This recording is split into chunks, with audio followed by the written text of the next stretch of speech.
가사를 띄웁니다. 가사를 보면서 여러분도 같이 이렇게 찬양 올려드리면은 얼마나 좋을지도. 가사가 참 좋잖아요. 너 어디를 가든지 항상 하나님이 지켜주신다, 보호해 주신다, 함께 하신다. 참 아주 은혜스러운 귀한 찬양, 우리 하나님께서 기쁘게 받아주신 줄로 믿습니다. 한 송이의 국화꽃을 피우기 위해 봄부터 서쪽 새는 그렇게 울었나 보다. 여러분이 잘 아는 서정주 시인의 국화의 뱃설에 나오는 한 구절입니다. 여러분, 국화는 가을에 피는 꽃입니다. 그런데 이 한 송이의 국화꽃을 피우기 위해서 봄부터 서쪽 새가 그렇게 울었다는 것이죠. 이 서쪽 새라는 이 새는 원래 서짝새라고 전에 불렀다고 합니다. 그 유래가 두 가지 설이 있습니다. 하나는 어떤 시어머니가 며느리가 좀 미운 거예요. 그래가지고 며느리 하는 게 다 못마땅하고 밥 먹는 것도 보기 싫고, 그래가지고 항상 이 시어머니가 그걸 못마땅하게 생각하다 하루는 이 며느리에게 너 밥솥 좀 작은 밥솥에 밥을 해라. 그래, 작은 밥솥에 해서 식구들 퍼주고 나면은 며느리는 먹을 것이 없잖아요. 그러니까 이 어머니는 거의 머리를 쓴 거예요. 그래가지고 작은 솥에 밥을 하게 해가지고 식구들 다 먹게 하고 며느리는 못 먹는 거예요. 그러다 보니까 며느리가 굶어 죽게 되고 결국은 새가 되어서 날아다니면서 울면서 하는 말이 솥 작다, 솥 작다, 솥 작다, 솥 작다, 그렇게 울면서 외쳤다는 거예요. 그래서 이 솥짝새라는 그런 설이 하나가 있고요. 또 하나는 이 서쪽새가 울면은 풍년이 온다는 거예요. 그래서 이 서쪽새가 다 날아다니면서 솥 작다, 그러니까 더 큰 솥 준비해라, 솥 작다, 더 큰 솥 준비해라. 그러니까 서쪽새가 울면은 풍년이 온다, 그런 설이 있는데 이 두 가지 설 중에 어느 것이 맞는지 한번 여러분이 판단해 보시기 바랍니다. 그게 중요한 게 아니에요. 어느 쪽이든 관계가 없습니다만, 그런 중요한 것은요, 이 새의 울음소리, 울음소리가 처절하고 아프다는 것입니다. 서쪽 새의 입속을 보면요, 입이 붉은 피와 같이 붉었다는 거예요. 그래서 서쪽 새가 이렇게 피를 토하고 우는 것처럼 보인다. 그래서 아마 서정주 시인이 이 서쪽 새가 몸부림치면서 우는 모습을 연상하면서 그렇게 시를 쓴 게 아닌가 생각합니다. 그렇죠. 한 송이의 국화꽃도 그냥 피어나지 않습니다. 세상이 무너져 내리는 듯한 천둥과 번개를 다 경험해야 되고요. 수없이 뒤척이는 불면의 밤을 지새우고 처절한 고뇌의 시간을 통과해야 기어 그때 갔어야, 가을에 갔어야 꽃이 핀다는 것입니다. 여러분, 우리 인생도 마찬가지입니다. 귀한 것은 전부 다 이런 과정을 거치게 되어 있습니다. 꽃을 피우고 열매를 맺으려면 간절한 몸부림이 있어야 됩니다. 어느새 가을이 다가왔습니다. 날씨가 얼마나 기온이 선선해졌는지 새벽에 나올 때 보면은 63도, 또 어제는 60도 이렇게 내려갑니다. 이쪽에도 그 정도 내려갑니다. 이 가을이, 선선한 가을이 왔습니다. 그렇다면 우리는 이 가을에 무슨 열매를 맺어야 하나님이 기뻐하실까요? 오늘 주신 본문 말씀을 통해서 깨닫는 시간이 되시기를 바랍니다. 오늘 읽은 말씀에는 크리스찬으로서 마땅히 해야 될 본분과 사명이 무엇인지, 우리가 맺어야 될 열매는 어떤 것인지를 소개하고 있습니다. 오늘 12절 말씀 보면은 그러므로 너희는 하나님이 택하사 거룩하고 사랑받는 자처럼 긍휼과 자비와 겸손과 온유와 오래 참음을 옷 입고 그랬습니다. 여기서 전반부에 나오는 중요한 단어 3개가 있는데, 택하사, 거룩하고 사랑받는 이 단어가 참 중요합니다.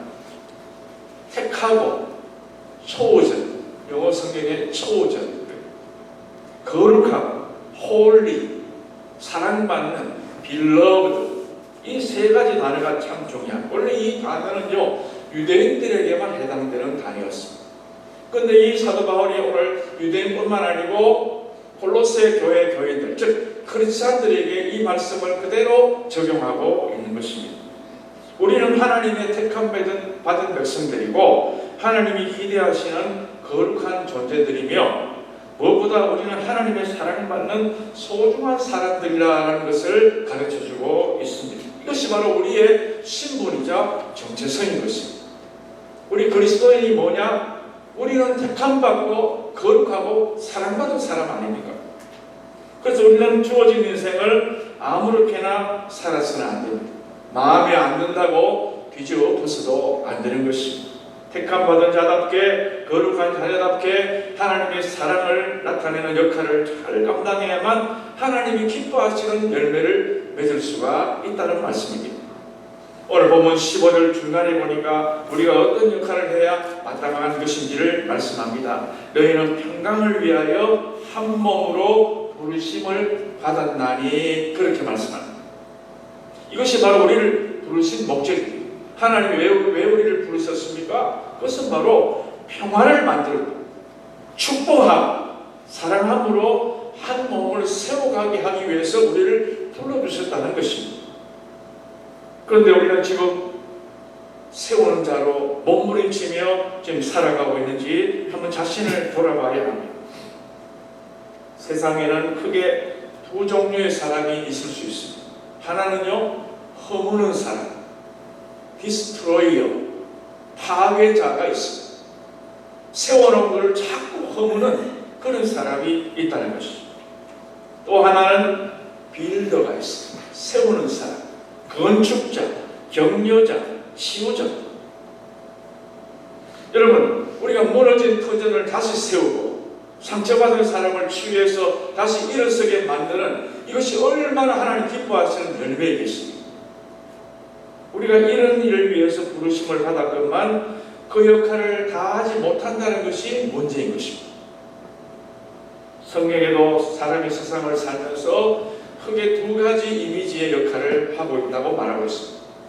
하나는요, 누룩입니다. 누룩. 좋은 면의 누룩이 아니고 곰팡이 같이 아주 이런 푸른 곰팡이 같은 이런 이 삶에 있다는 것이죠. 악한 것을 퍼뜨리고 거짓을 심어서 공동체를 무너뜨리는 역할을 하는 사람. 다시 말하면 포도원을 허는 작은 여우 같은 역할을 하는, 주님께서 정성껏 지어놓으신 이 삶의 아름다운 터전을 완전히 허물고 파괴하는 그런 인생이 있다는 것입니다. 반면에 또 한 사람은 어떤 사람이냐? 빛과 소금의 역할을 하는 사람이 있다는 것입니다. 빛이라는 것은 들어가면 어둠이 물러가고 소금이 들어가면 다 부패한 것을 막아주지 않습니까? 세상에 살면서 자신을 헌신하고 희생하면서 낮추면서 다 살리고 세우는 그런 이 빌더 역할을 하는 사람이 있다는 것입니다. 이게 바로 하나님이 기대하시고 원하시는 삶인데 실제 우리의 삶은 어떻습니까? 포도를 허는 여우처럼 살고 있지는 않습니까? 앉으면 불평하고 모이면 헐뜯고 비난하고 거짓말하고 평화를 깨뜨려서 사람을 시험 들게 하고 상처를 줘서 공동체를 파괴하고 있지는 않습니다. 솔직히 이 시대를 가리켜서 깨어짐의 시대라고 해도 과언이 아닌 것입니다. 지금 세계는 전쟁으로 인해서 깨지는 그런 가정, 깨지는 이 사회가 얼마나 많습니까? 러시아와 우크라이나 전쟁이 3년 넘게 지속되면서 얼마나 많은 사람의 생명이 깨지고 부서지고 죽어가고 있습니다. 가정은 가정대로 갈등 때문에 깨지고, 공동체는 공동체대로 싸워서 분열하고, 사회는 사회대로 이념과 이익심으로 많은 사람이 괴로워하고 힘들어하고 아파하고 있지 않습니다. 그런데요, 파괴하고 허무는 것은 너무너무 쉽습니다. 그거는요, 한순간입니다. 그 큰 숲도 성냥불 하나만 갖다 대면 바로 끝나는 거예요. 이 파괴하는 거는 너무 쉬워요. 그런데 세우려고 그러면 어떻게 돼요? 엄청나게 많은 시간이 소요되는 것입니다. 1871년에 시카고 대화재가 일어났습니다. 지금 시카고에 있는 건물들이 저렇게 많은데 그 당시에 거기다 불타고 새로 지은 건물들이 그렇게 많이 들었을 겁니다. 하루에 17,500채 집이 불탔습니다. 300여 명이 사망했고 9만여 명의 사람이 삶의 터전을 잃어버렸습니다. 이때 D.L. 무디가 거기서 목회를 했는데요. 모디가 도시가 무너지는 것은 한순간입니다. 하지만 이와 같은 도시를 다시 세우려면 한 집 한 집, 한 건물 한 건물을 세우려면요 얼마나 많은 시간이 걸려야 될지 우리는 알 수 없습니다. 예배 시간에 그렇게 설교했다고 하지 않습니다. 이건 우리 크리스찬의 삶에도 중요한 대목을 가져주는 그런 말씀입니다. 우리가 죄 짓고 무너지는 것은 한순간입니다. 누군가를 판단하고 비판하고 뒷담화하는 것은 몇 분밖에 안 걸려요. 몇 초밖에 안 걸려요. 그러나요, 비밀은 없습니다. 그 말이 금방 돌아서 당사자의 귀에 들어옵니다. 그러면 그 사람은 그걸 듣고 억울하고 속상하고 분하고 원통하고 괴로워서 상처받고 잠 못 자고 얼마나 힘들어하겠습니까? 다시 이렇게 일어나려면 많은 시간이 걸리는 것입니다. 이렇게 비판하고 불평하고 판단하는 것은 우리 사명이 아닌 것입니다. 허물고 파괴하는 것은 우리 본분이 아니라는 것입니다. 그렇다면 우리가 어떻게 해야 세우는 자가 되고 하나님이 기뻐하신 열매를 맺을 수가 있을까요? 오늘 시간에 본문을 중심으로 세 가지 중요한 원리를 말씀드리는데 잘 듣고 명심하시고 실천에 옮기시는 우리 서망교회 성도님들이 다 될 수 있기를 간절히 축복합니다. 먼저 세우는 자로 살려면요, 나 자신의 옛 자아가 먼저 변해야 합니다. 나의 옛사람의 성품이 먼저 바뀌어야 되는 것입니다. 내 내면이 변하지 않고 살다가 평생 주변 힘들게 하다가 눈 감는 사람이 얼마나 많습니다. 내가 변하지 않으면 내가 있는 곳을 세울 수 없기 때문에 먼저 내 인격이 변해야 돼요. 오늘 보면 7절 보십시오. 너희도 전에 그 가운데 살 때에는 그 가운데서 행하였으나 너희가 세상 가운데 살 때에는 너희도 그렇게 세상 사람처럼 그렇게 살지 않았느냐 그 말이죠. 그런데 8절 9절에 보면 중요한 말이 이제는 벗어버리라, 이제는 다 치워버리라 그 말이죠. 우리가 예수님 만나기 전, 예수님 믿기 전에 마음으로 품었던 이 나쁜 이 독소가 6가지가 오늘 본문에 소개되어 있습니다.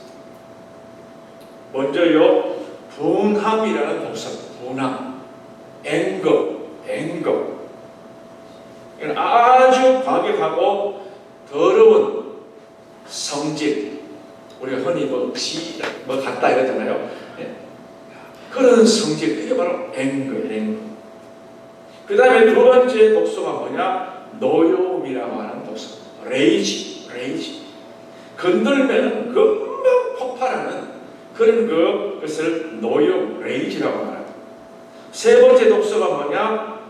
멜리스라고 하는 악입니다. 악의. 야비하고 나쁜 마음. 이 다 그리스도인들이 품지 말아야 될 독소인데 오늘 여기 소개하고 있습니다. 네 번째는 비방이라고 합니다. 슬렌더. 남을 깎아내리는 중상모략. 사실을 왜곡하고 없는 말을 첨가해서 뒤에서 한 사람을 죽이는 그런 언어. 이걸 가리켜서 비방이라 그렇게 말합니다. 다섯 번째는 입에 부끄러운 말. filthy language라고 합니다. filthy language. 아주 듣기 불편한 욕설. 이거를 버리라. 마지막 여섯 번째가 뭐냐? lie. 거짓말하는 걸 버려라. 거짓말. 어떤 사람은 거짓말을 하는 걸 대수롭지 않게 생각하는 사람이 있어요. 거짓말 거짓말하고도 양심의 가책이 없어요. 그래서 누가 그래 말합니다. 저 사람은 숨 쉬는 것 빼고는 전부 거짓말이다 이렇게 말해요. 그렇게 거짓말을 반복해서 하고 있어도 양심의 가책을 못 느끼고 자기가 잘난 줄 알고 그렇게 살아가는 사람이 얼마나 많습니까? 그런데요, 사실 이 거짓말이 너무너무 무서운 죄입니다. 성경에서 거짓말을 하는 사람은 어떻게 된다? 지옥불에 던져진다. 지옥.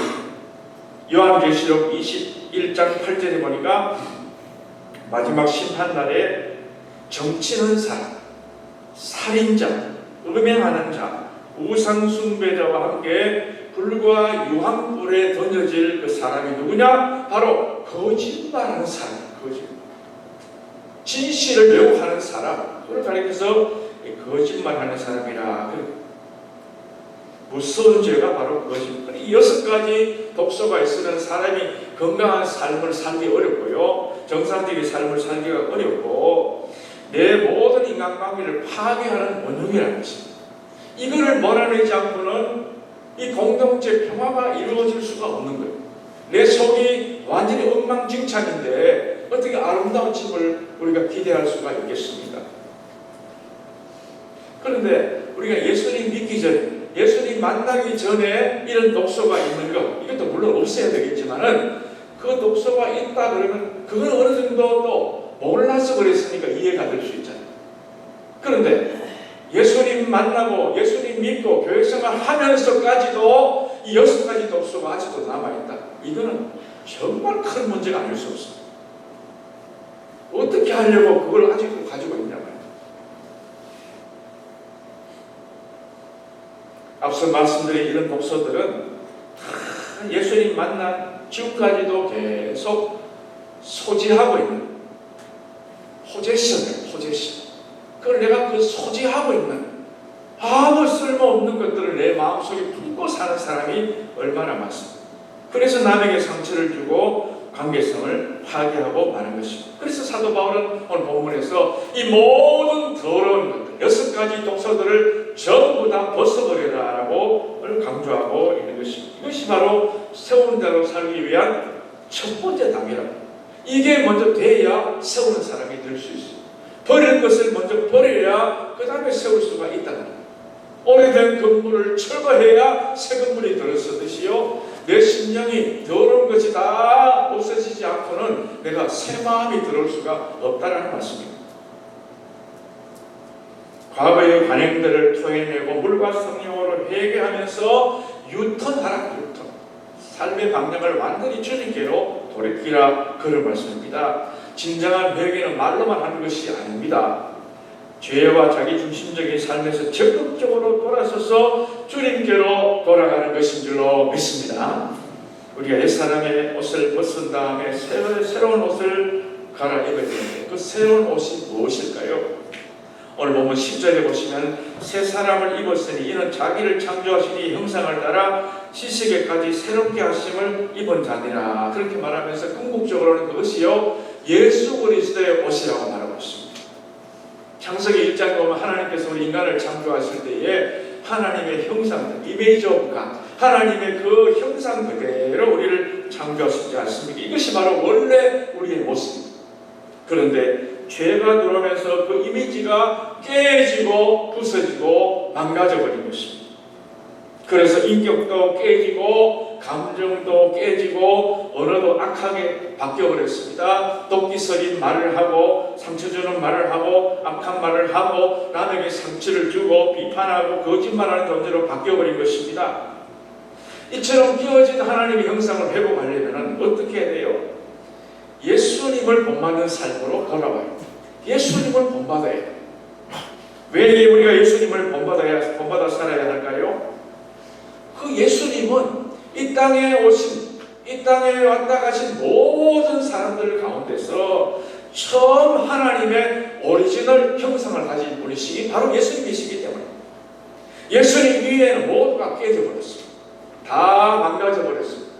기준이 없어져 버렸습니다. 예수님이 하나님의 오리지널 형상을 그대로 가지고 계신 분이시기 때문에 우리 예수님을 본받으면 하나님의 형상을 회복할 수가 있지 않겠습니까? 예수님이 유일하신 하나님의 형상이라. 그래서 골로새서 1장 15절에 예수님은 보이지 아니하는 하나님의 형상이시요 모든 피조물보다 먼저 나신 자라 그렇게 말씀하고 있는 것입니다. 그래서 바울은 우리에게 새 사람을 입어라. 그 말은 내 마음속에 예수님을 영접하라 그 말이죠. 그 주님을 주인 삼고 함께 살아가는 삶, 이것이 바로 우리의 삶을 변화시키고 회복하는 중요한 열쇠가 되는 줄로 믿습니다. 그런데 우리가 회개하고 예수님 본받아서 살아야지 그렇게 마음으로 결심을 하지만은 그것 가지고는 부족합니다. 그것 가지고는 충분하지 못합니다. 왜? 나 옛사람의 성품이 끊임없이 나를 공격하는 거야. 계속해서 나를 유혹하는 거야. 그 바보냐? 너 그런 말도 못해? 자꾸 나를 유혹하는 부추기고.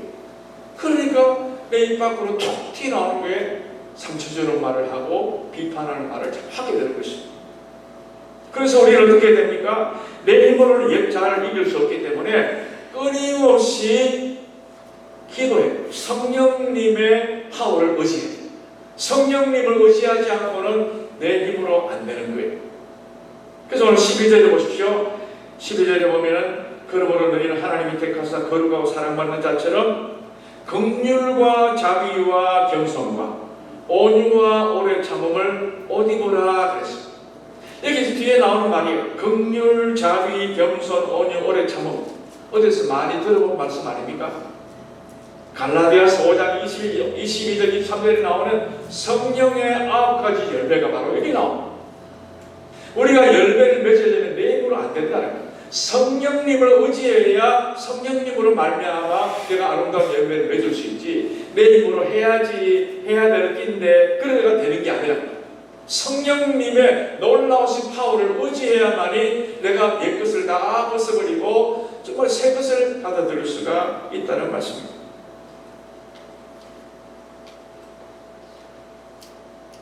그분의 파워를 의지해서 내 안에 도사리고 있는 이런 악한 성품들을 깨부숴야 하는 것입니다.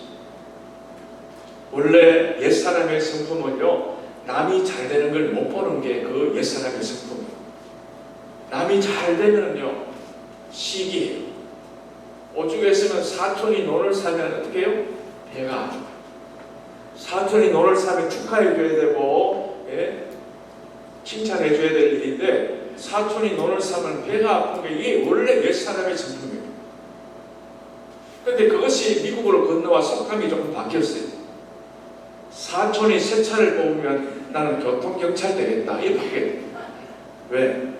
사촌이 새 차 사니까 배가 아프니까 내가 교통경찰이라도 돼가지고 티켓을 끊겠다. 이 얼마나 나쁜 신분입니까? 새 차를 사면은 축하해주고 박수 쳐주고, 이야 좋겠네, 나도 한번 타봐도 되겠나, 나도 다음에 차도 저런 차 사야지, 얼마나 좋아요. 근데 옛사람의 성품을 가지고 있으면 다 배가 아픈 거예요. 나 외에 다른 사람이 하는 걸 전부 다 못 봐주는 거예요. 그래서 우리는 성령님의 도우심이 절대로 필요한 것입니다. 성령님이 내 안에 들어오시면 어떻게 돼요? 아까 말씀드린 대로 성령의 9가지가 열매를 맺힙니다. 사랑과 희락과 화평과 오래 참음과 자비의 양성과 충성과 온유와 절제가 열매가 주렁주렁 달리는데, 성령님이 내 안에 안 계시면 나쁜 것들이 주렁주렁 맺히지 않겠습니까? 저주의 말이 나오고 비판하고 판단하고 불평하고 분노하고, 우리가 그런 이 나쁜 열매들을 다 없애려고 하면 내 힘으로 어려우니까 성령님의 도움을 반드시 우리가 의지해서 내 안에 있는 모든 것들을 다 제거하고 나도 살고 내 공동체도 세우고 남도 살리는 모든 세우는 자들이 다 되어야 할 줄로 믿습니다. 그 다음에 세우는 자가 되려면요, 관용을 실천하는 삶이 필요한 것입니다. 우리는 허무는 자가 아닌 세우는 자가 되기 위해서는 타인을 용납하는 넓은 마음을 가져야 돼요. 오늘 보면 13절에 보니까 누가 누구에게 불만이 있거든 서로 용납하여 피차 용서하되 주께서 너희를 용서하신 것 같이 너희도 그리하고 그랬습니다. 여기서 불만이 있다 이런 말은요, 조금 기분이 안 좋다 이런 정도가 아닙니다. 단순한 불평 정도가 아닙니다. 개혁 성경에 보면요, 누구에게 혐의가 있거든 이렇게 바뀌어요. 혐의가 있거든. 영어 성경에도 fault, 잘못된 실수가 있거든. 그 말. 바울이 이 말을 사용하는 데의 배경이 뭐냐? 누구도 완전한 사람이 없다는 거예요. 사람이 완벽한 사람이 누가 있습니까? 그러니까 너도 실수할 수 있으니까, 너도 옛날에 실수했으니까 너도 용납해 주라고 합니다. 나는 완벽해. 나는 아무 잘못이 없어. 저 사람만 문제. 그게 아니고 용납해 주라. 용납해 주라.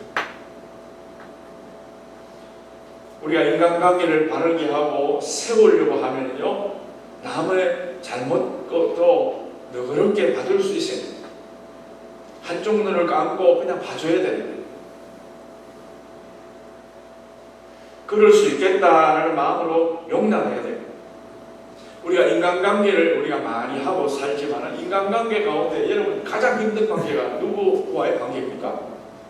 부부와의 사실. 부부. 왜? 부부는 365일 1년 12달 계속 같이 있잖아요. 나의 잘잘못을 다 알고 있는. 친구는 그냥 필요할 때 잠깐 만나고 또 집에 가죠. 직장 동료 뭐 만나봐야 낮에 조금 근무하고 또 다 헤어지고. 가장 오래 나를 아는 사람이 누구냐? 이게 바로 부부예요. 그래서 참 부부도 내 마음을 모를 때가 있는데 하물며 저 사람이 그렇게 하는 것을 내가 이해해줘야 되지 않겠느냐 이런 마음을 가지라는 거예요. 요즘 부부의 정의도 사람마다 조금씩 이렇게 다르게 표현을 하고 있습니다. 어떤 배우에게 부부 관계가 뭐냐, 부부가 뭐냐 이렇게 물어봤어요. 그러니까 희극과 비극의 시나리오 이렇게 말했습니다. 사업가에게 부부가 뭐냐 그러니까 위험한 투기 이렇게 말해요. 군인에게 부부가 뭐냐 그러니까 치열한 전투 이래요. 과학자에게 물었더니요, 두 가지 무해한 물질이 화합해서 하나의 유해한 요소를 만들어내는 실험 과정이다 이렇게 말했어요. 역시 과학자다운 말입니다. 기상풍범하는 맑은 하늘에 멀쩡하다가 갑자기 천둥치고 번개치고 소나기 내리는 게 이게 부부관계다 이렇게 말했다는 거예요. 여러분은 부부관계를 뭐라고 정의하고 싶습니까? 성경에서는 부부를 뭐냐? 성경에서 부부를 돕는 배필이라고 했어요. 에제르라는 에제르. 여러분 완벽하면 도울 필요가 없잖아요. 남편이 완벽한데 돕는 아내가 뭐가 필요했어 사실. 우리 주님이 보실 때 남자가 사실 좀 그런 면이 있잖아요. 저도 남자지만요, 뭐 좀 이렇게 좀 생각도 좀 이렇게 그렇고 그러니까 그걸 보충해주기 위해서 돕는 배필 아내를 붙여주신 거예요. 그러니까 남편은 아내의 말을 어떻게 잘 귀담아 들을 수 있어야, 그래야 온전한 이게 인격체가 될 수 있는 거예요. 막 화내고 그러면 옛사람이 성공해요. 그러면요 그 사람 바로 될 수 없어요. 아내도 마찬가지입니다. 아내도요 남편이 도와주는 거예요. 외조란 외조. 그러면서 이렇게 살라고 성경은 말씀하고 있지 않습니까? 그러니까 남들도 저렇게 부부도 힘든데 남들은 당연하다 이렇게 생각하고 넓은 마음을 가지고 관용해요. 왜 우리가 관용해야 될까요? 우리가 관용해야 될 이유가 무엇입니까? 우리는 바로 이미 예수님으로부터 관용을 받았잖아요. 우리는 죄 없다 용서함을 받지 않습니까? 죄 용서받은 우리가 1만 달란트 우리가 빚을 탕감받은 우리가 100다나리온 요거 가지고 우리가 티격태격하면 되겠단 말이죠. 구원의 은혜가 얼마나 크고 큰데 별것 아닌 걸 가지고 얼굴에 화내고 비판하고 불평하고 살면은 그 사람은 파괴자가 되는 거지 세우는 사람이 될 수가 없는 것입니다. 용서와 인자하심으로 우리를 강해주시기 때문에 우리가 지금 존재할 수 있다는 것입니다. 주님이 우리를 죄를 물으시면, 추궁하시면, 혐의를 물으시면 누가 주님 앞에 설 수 있겠습니까? 아무도 설 수 없습니다. 주님이 용서해 주셨기 때문에 내가 살아갈 수 있듯이 내 앞에 있는 분들도 다 눈 감고, 그래서 허물을 보는 눈은 감고 장점을 보는 눈은 뜨고 항상 윙크하고 살아. 윙크. 아이고. 그래야 이게 세우는 사람이 될 수 있다. 오늘 성경은 말씀하고 있습니다. 마지막으로 세우는 자가 되려면요, 이 모든 것들 위에 사랑을 더해라. 이 모든 것도 하지만 거기에다가 뭘 더해야 되느냐? 사랑까지 추가해라. 사랑으로 마무리해라. 오늘 14절 보면 이 모든 위에, 모든 것 위에 사랑을 더하라. 이는 온전하게 매는 띠니라고 했습니다. 유도 경기에, 태권도 경기에 나가는 선수가 다 준비했는데 띠를 안 맸다. 그럼 한 가지 부족합니다. 그거 다 부족합니다. 정신 상태가 잘못된 거예요. 그런데 만약에 마지막 다 준비하고 딱 오면 어떻게 돼요? 완벽하게 준비가 된 거예요. 우리가 뭘 하든지, 주회를 하든지, 가정일을 하든지, 뭘 하든지 항상 거기에 마지막에는요, 사랑이 돼요.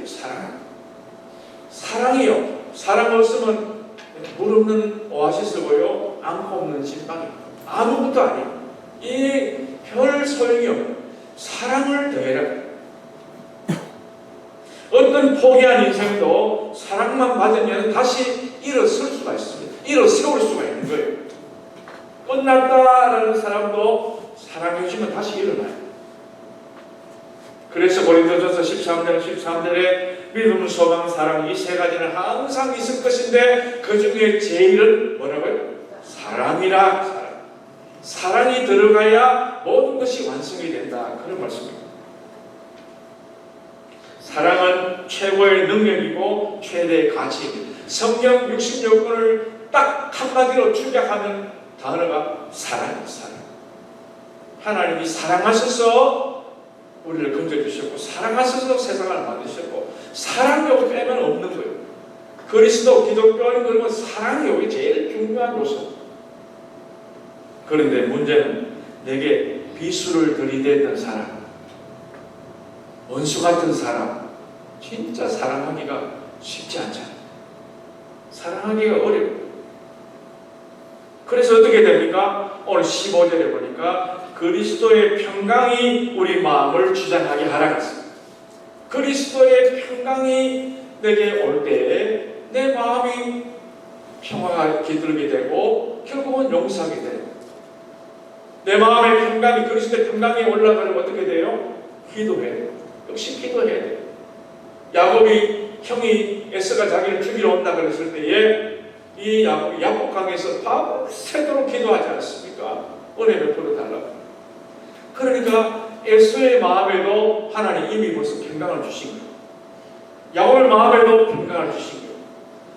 그날 아침에 둘이 딱 만났는데요, 군사를 이끌고 400명 군사를 이끌고 죽이려고 오던 에서가 동생 야곱을 보는 순간에 그 마음을 싹 달아나고, 내 동생이 그러면 목을 엉금 맡기고 울면서 또 20년 만에 만난 것을 반가워했다는 것이죠. 이게 그리스도의 평강의 그 덕분이라는 것입니다. 이 그리스도의 평강이 우리가 내 속에 올려 그러면 어떻게 돼요? 성령님 의지하고 기도하는 길밖에, 기도해야 돼요. 기도 외에는 이런 종류가 나갈 수 없느니라. 오늘 우리는 세우는 자가 되기 위해서 어떻게 됩니까? 내 속에 있는 10가지 독소를 버려, 제거해야 돼요. 그리고 나도 용서받았으니 남을 관용하는 사람이 되어야 돼요. 그리고 그리스도의 평강이 내 마음을 주장함으로 말미암아 누구라도 용서하고 사랑할 수 있는 자가 되어서 내 곁줄로 세워준 우리 사랑하는 귀한 지혜, 우리의 가정도 세우고 교회도 세우고 나라도 세우고 사회도 세우고 어려운 사람들을 다 세워나가는 세우는 자로 살아갈 수 있게 되기를 간절히 축복합니다. 기도하겠습니다. 하나님 감사합니다. 우리는 때때로 살면서 옛사람의 성품을 버리지 못해서 하게하고 또 무너뜨리는 사람으로 살 때가 많았습니다. 하나님, 우리 가정도 우리 식구들도 우리 교회도 하나님 작은 여우가 되어서 우리가 돌아다니며 주님이 세워주신 아름다운 표정들을 헐 때가 많습니다. 이런 이 마음을 가지고는 주님 기쁘시게 하는 열매를 맺을 수가 없습니다. 여호와 하나님 아버지, 우리는 이 시간 이후부터 하나님 세우는 자가 될 수 있도록 도와주시옵소서. 관용하는 사람이 되게 하시고 하나님이여 많은 사람을 용서하고 세워나가는 우리 모두가 될 수 있도록 축복하여 주시옵소서.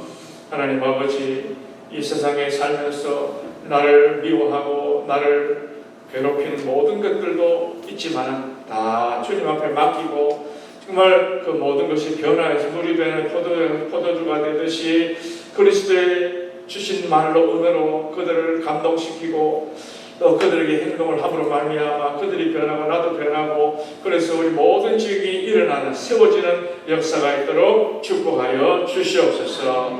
이 모든 말씀 감사드리고 예수님 이름으로 기도하옵나이다. 아멘. 말씀을